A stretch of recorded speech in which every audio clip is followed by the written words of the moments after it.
Mordred is a character from Arthurian legend. The earliest known mention of a possibly historical Medraut is in the Welsh chronicle Annales Cambriae, wherein he and Arthur are ambiguously associated with the Battle of Camlann in a brief entry for the year 537. Medraut's figure seemed to have been regarded positively in the early Welsh tradition and may have been related to that of Arthur's son.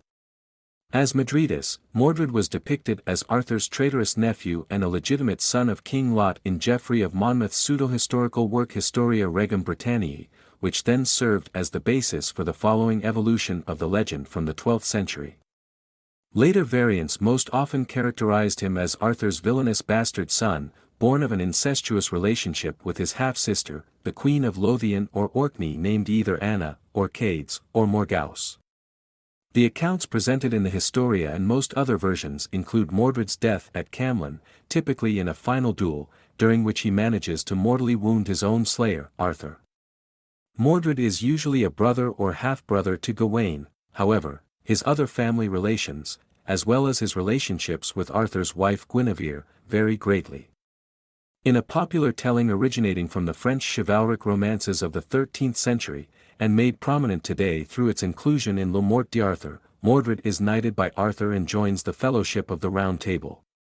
In this narrative, he eventually becomes the main actor in Arthur's downfall. He helps his half-brother Agravain to expose the affair between Guinevere and Lancelot, and then takes advantage of the resulting civil war to make himself the High King of Britain.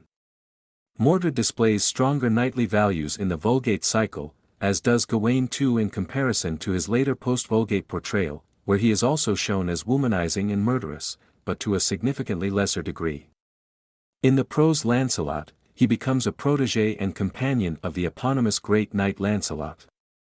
The older knight comes to the young Mordred's rescue on multiple occasions, such as helping to save his life at the castle of the White Thorn, Castel de la Blanche Espine, and Mordred in turn treats the much older Lancelot as his personal hero. In this version, his turning point toward villainy happens after they meet an old hermit monk who begins to tell his own prophecy for the two most unfortunate knights, revealing Mordred's true parentage by Arthur and predicting Mordred's and Lancelot's respective roles in the coming ruin of Arthur's kingdom. However, the angry Mordred kills the monk before he can finish. While Lancelot tells his secret lover Guinevere, but not Arthur, she refuses to believe in the story of the prophecy and does not banish Mordred. The young knight, on his part, tries to get himself killed before accepting his destiny. The prose Lancelot indicates Mordred was about 22 years old at the time, as well as just 2 years into his knighthood. Eventually, Mordred overthrows Arthur's rule when the latter is engaged in the war against Lancelot, or during the Second Roman War that followed it, depending on the version.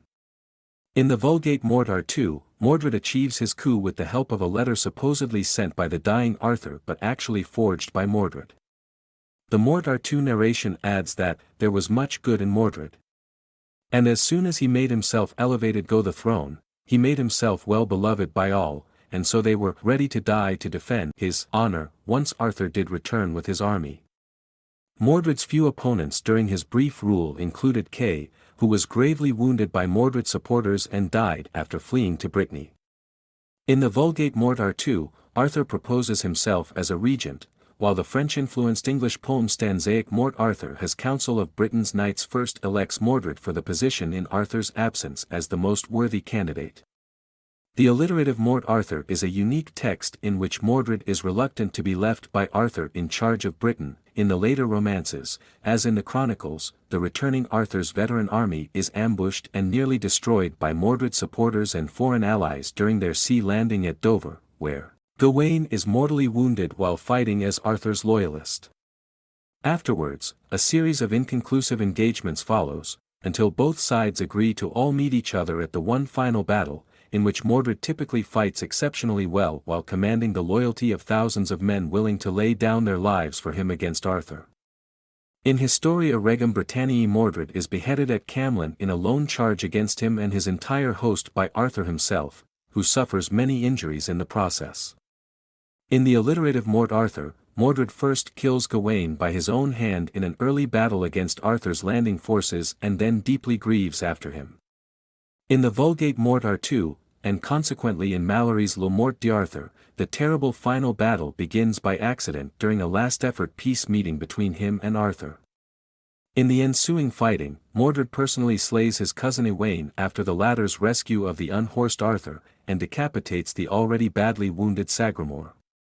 He also kills Sagramore in addition to 6 other Round Table knights loyal to Arthur in the post-Vulgate depiction of the battle, which presents this as an incredible and unprecedented feat. These and many other versions of the legend feature the motif of Arthur and Mordred striking down each other in a duel after most of the others on both sides have died.